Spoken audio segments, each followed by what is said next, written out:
네, 이어지는 시간은 허반석의 작전 리포트 시간입니다. 증권가 리포트 분석해보는 시간이죠. IR 분석의 신 허반석 전문위원과 함께합니다. 안녕하세요. 네, 안녕하세요. 네, 반갑습니다.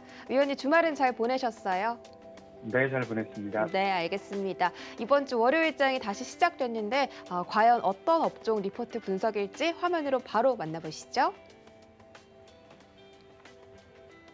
네, 오늘의 업종 리포트는 제약바이오 업종입니다. 포스트 코로나, 위드 코로나라고 적혀 있는데 앞으로 이 포스트 코로나, 이 뉴 노멀 시대가 도래하면서 위드 코로나, 코로나와 함께 생활하는 그런 시대가 올 것이다. 이런 이야기가 있습니다. 지금 영국 쪽에서는 이미 위드 코로나가 시행이 되고 있고요. 우리나라도 검토를 하고 있다고 합니다. 그렇게 된다면 앞으로 이 백신 접종이라든지 굉장히 중요한 제약 바이오 업종들이 중요한 활약을 할 수 있을 것 같은데 이런 부분에 대해서 종목들 설명해 주시죠. 네, 이번 주는 제약바이오 업종을 살펴보려고 합니다. 지난주는 건설 업종을 살펴보았죠. 그리고 작전 리포트를 시작하고 난 이래로 제약바이오 업종을 처음으로 다루는 것 같습니다. 이제 제약바이오 업종도 한 번쯤은 살펴보시고 일간 방송에서 이런 말씀을 좀 드렸었습니다. 슈퍼스타는 제약바이오에서 나올 가능성이 높습니다. 하지만 그 슈퍼스타를 찾아내는 일이 그리고 검증하는 일이 우리 일반 투자자들에게는 굉장히 어렵다라는 말씀을 드려온 만큼 제약바이오는 충분한 스터디, 그 스터디도 부족하기 때문에 차분히 스터디하시고 투자를 해보시자라는 말씀 누차 강조드리도록 하겠습니다. 오늘은 8월 24일자 키움증권에서 발간된 리포트를 중심으로 위드 코로나, 이제는 포스트 코로나가 아니라 위드 코로나라는 이야기가 대두되고 있는데요. 그 이야기를 중심으로 좀 살펴보려고 합니다. 변이 바이러스 출현과 함께 돌파 감염, 백신을 맞았음에도 불구하고 바이러스에 감염되는 일들이 나타나고 있습니다. 그러면서 코로나19 팬데믹이 장기화되고 있는 모습이고요. 국내에서도 네 자릿수 확진자가 연일 이어지고 있는 만큼 각별히 안전에도 주의하셨으면 좋겠습니다. 이런 의미에서 이제는 코로나19가 종식이 불가능하고 함께 살아야 하는 것 아닌가. 코로나19의 완전한 종식을 기대하는 것보다 예방보다는 이제는 치명률을 낮추는 방역 체계 도입을 통해서 독감과 같이 우리 함께 살아가는 개념의 코로나19와의 공존을 준비하자라는 의미로 위드 코로나라는 이야기가 이제 대두되고 있습니다. 변화된 코로나19 국면이죠. 그리고 백신 점유율과 백신 수요와 공급에 대해서도 그리고 국내외 바이오 산업의 흐름을 좀 살펴볼 수 있는 좀 좋은 리포트다라고 평가를 하면서 리포트의 내용을 조금 더 살펴보도록 하겠습니다. 이제는 백신과 델타 변이 바이러스의 대결 구도죠. 전 세계 인구의 32%가 최소 백신을 1회 접종을 하였고요. 24%가량은 2차 접종까지 완료를 한 상황입니다. 저소득 국가에서는 1회 백신 접종률이 1.4%에 좀 불과합니다. 백신을 회피하는 변이 바이러스 발생 가능성이 백신 접종률이 낮은 국가에서부터 나오다가 이제는 결국 그러한 변이 바이러스가 백신 접종률이 높은 유럽이나 영국이나 이스라엘 등지에서도 나타나는 모습이었습니다. 글로벌 델타 변이 바이러스 점유율이 결국엔 이제 우세종이 되었습니다. 미국은 98.23%, 영국도 99.8%, 인도도 99.7%로 델타 변이 바이러스가 이제는 글로벌 우세종이 됨으로써 이 델타 변이 바이러스를 주의해야 된다라는 이야기가 나오고 있는데 화이자 백신을 2회 접종받은 사람들 기준으로 최초의 알파 변이 바이러스, 기존 코로나19 바이러스에 대해서는 예방률이 93%를 넘었으나 델타 변이 바이러스의 예방률은 88%를 밑도는 것으로 나타나고 있고요. 그리고 아스트라제네카 백신 2회 접종 기준으로 기존 바이러스에는 74.5%의 예방률이었으나 델타 변이 바이러스에는 67%까지 낮아지는 모습입니다. 그러면 이제 백신이 소용이 없는 거냐라고 이야기들을 하기 때문에 CDC에서 백신 접종자의 돌파 감염 시 그래도 중증으로는 나아가지 않는 통계치를 내고 있고 백신 접종자가 돌파 감염되었을 때 바이러스를 재확산시키는 내뿜는 수치가 미접종자만큼 높기 때문에 백신을 접종했다 하더라도 실내나 공공장소 등에서는 마스크를 찾아라는 이야기가 나오고 있습니다. 이렇듯이 백신이 나왔고 치료제가 앞으로 나올 것이지만 이런 부분들의 주의가 이제는 돌파 감염 그리고 변이 바이러스 확산으로 종식은 어렵지 않을까라는 이야기가 조금 더 우세한 전망을 띠고 있는 현재의 국면입니다. 그럼에도 백신이 중요한 이유는 사망률을 낮추는, 치명률을 낮추는 효과가 있기 때문이다라고 익히 잘 알고 계실 겁니다.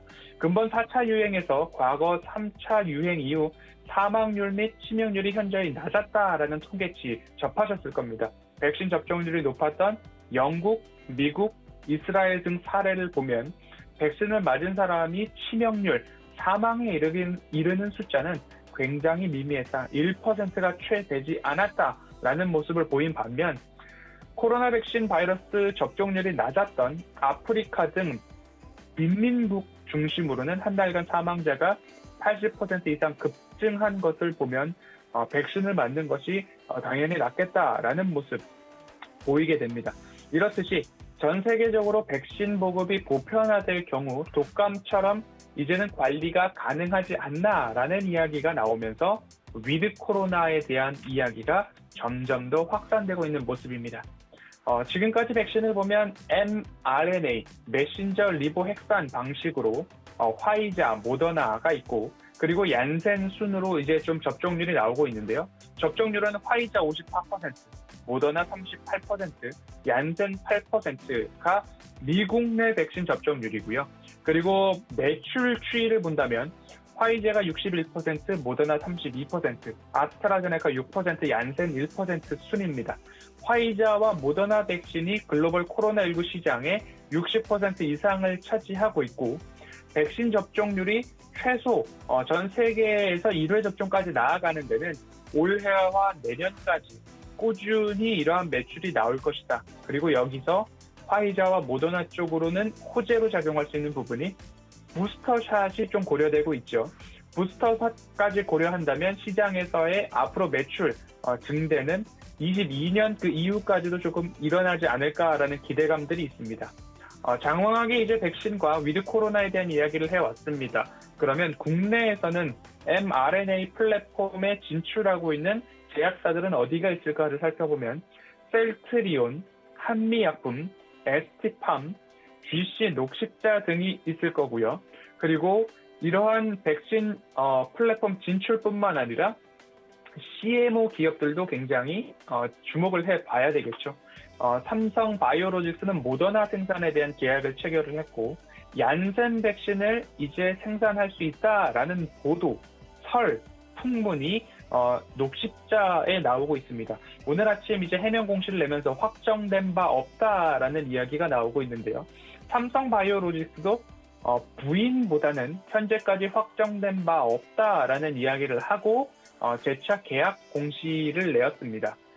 녹십자도 이러한 수순을 밟고 있는 것이 아닌가라는 기존의 전례를 바탕으로 합리적 의심을 해볼 수도 있는데 백신 위탁 생산에 대한 기대감들도 나오고 있는 만큼 이 CMO 기업들도 백신 생산량이 많아짐에 따라서 22년도까지는 지속적인 성장과 23년도부터는 안정화가 나오지 않을까라는 말씀을 드리면서 부스터샷이 CMO 기업들에도 호재로 작용할 수 있다라는 모습을 좀 참고를 해보시면 좋겠습니다. 8월 21일 기준으로 전 세계 완전 접종률이 24%인데 아직까지 낮은 수준입니다. 전 세계 인구의 70%가량이 접종을 하려면 110억 도지가 필요한데 올해 21년도 백신 공급 목표가 120억 도지입니다. 하지만 빈민국들 아프리카 등에는 백신 공급이 원활하지 못한 부분은 부유국들이 잉여 백신을 조금 점유하고 있거나 아니면 예방 차원에서 비축을 하고 있는 물량도 있기 때문에 전 세계적으로 백신이 공급되기까지는 조금 더 시간이 걸리지 않을까라는 전망입니다. 백신 이후 시대를 본다면 우리는 제약바이오에서 어떤 것을 좀 보아야 할까라는 의미가 이제 이번 주 리포트의 핵심입니다. 중장기적으로 본다면 백신 기업에 몰려있던 관심이 이제는 신약 펀더멘털로 이동할 가능성이 높다라는 이야기를 전해주고 있고요.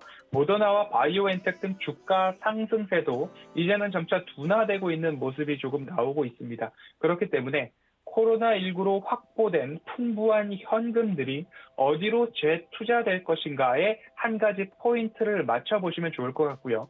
백신 경쟁에서 뒤처졌던 빅파마들도 신성장 동력을 확보하기 위해서 어디로 투자할까 투자처를 탐색하고 있다는 부분도 하나의 포인트가 될 것입니다. 그리고 코로나19로 인해서 코로나19와 관련되지 않았던 임상이 조금 뒤처져 있는데 비코로나19에 대한 임상도 차츰차츰 재개될 조짐을 보이고 있는 만큼 앞으로는 어디로 돈이 투자될 것인가에 집중을 해보시면 좋을 것 같고요. 국내 모멘텀을 본다면 9월 유럽 종양학회가 있고요. 10월 효능 데이터를 확인할 스케줄이 있고 11월, 12월에도 여전히 주요 학회들이 있습니다. 기업 이름만 조금만 먼저 말씀을 드리면 유한양행과 오스코텍, 그리고 브릿지바이오, 이수앱지스, 유한양행과 ABL바이오, 그리고 약파바이오와 바이오리더스, 아이진, 그리고 11월 면역항암학회가 있는데 네오이뮨텍, 12월 혈액항암학회가 열리는데 녹십자 랩셀과 아티바 등이 중간 결과 발표나 데이터 발표들을 예정하고 있기 때문에 포스트 코로나 이후에 나온 단어죠. 위드 코로나. 그리고 위드 코로나에서는 이제는 백신보다도 앞으로 이러한 백신으로 확보된 현금이 미래 성장 동력을 이끌기 위해서 제약바이오의 포인트는 신약 개발 또는 앞으로 투자처를 찾고 있다는 데 포인트를 맞춰보면 우리나라 유한양행, 오스코텍, 브릿지바이오 등 여러 기업들을 조금 말씀을 드렸는데요. 이 기업들을 중점적으로 하나하나 스터디해 가시면 단순한 기대감이 아니라 실체가 있음을 확인을 하고 거기서 조금 더 나아가서 스터디할 수 있는 깊이를 이끌어 가신다면 제약바이오도 투자할 때가 이제는 되지 않았나라는 말씀을 드리면서 이번 주 제약바이오 섹터 안에서 그래도 건강한 기업, 실체가 있는 기업들 중심으로 종목 리포트까지 함께 살펴보도록 하겠습니다.